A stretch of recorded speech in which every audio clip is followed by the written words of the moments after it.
Hello everyone, Ramzan মাস তো প্রায় শেষ হতেই চলে এসেছে। আর শেষের দিকে কিন্তু আমি একদমই রোজা রাখতে পারলাম না কিছু পার্সোনাল প্রবলেমের জন্য।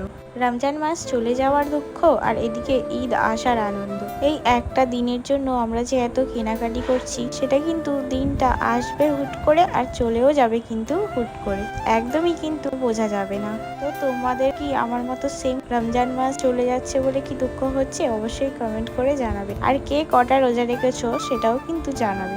আজকে আমতলায় গেছিলাম, দিদি একটা জামা নিয়েছিল নিউ লুক থেকে। জামাটা ওর সাইজে ফিট হচ্ছিল না বলে সেটা এক্সচেঞ্জ করাতে। তো ভিডিওর প্রথমে তোমরা দেখলে যে জামাটা আমার দিদি গায়ে ধরে দেখাচ্ছিল, তো সেটাই নিয়েছে। ফাইনালি ওটা ওর সাইজে এসেছে। তারপর বাইরে অনেক গরমের কারণে তিনজন মিলে চলে গেছিলাম আইসক্রিম খেতে। আজকে ভাই আমাদেরকে আইসক্রিম খাওয়ালো ডাব মালাই ফ্লেভারটা একদম অসাধারণ। আর এই আইসক্রিম পার্লারটা অনেক সুন্দর সুন্দর আইসক্রিম পাওয়া যায় আর খুবই রিজনেবল প্রাইসে।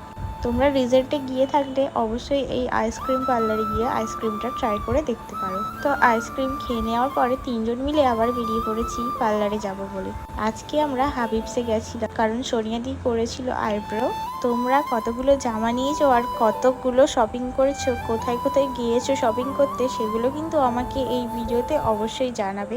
তারপর ভিতরে ঢুকে দেখি কত ভিড় হয়েছে, যেহেতু এখন ঈদের সিজনে সবাই এসেছে হেয়ার স্পা করাতে, কেউ আইব্রোজ, কেউ নানা ধরনের ফেসিয়াল এটা সেটা করতে চলে এসেছে। তো ফাইনালি দিদি টার্ন এলো, তো দিদি আইব্রো করানোর পর বাড়ি চলে এলাম। সত্যি বলতে পার্লারের সম্বন্ধে কোনো এক্সপিরিয়েন্স আমার নেই, কারণ সেই ছোটবেলা থেকে আমি আজ পর্যন্ত দিদির কাছে চুল কেটে বড় হয়েছি। তারপর বাড়িতে এসে আমার এক ক্লায়েন্ট আমার কাছে মেহেন্দি করতে চলে এসেছে। আমার মাসির মেয়ে আজকে আমাকে বুকিং করে রেখেছিল অনেকদিন আগে থেকেই। মেহেন্দিটা কেমন হয়েছে অবশ্যই জানাবে। দেখা হবে নতুন কোনো ব্লগে। টাটা বন্ধুরা।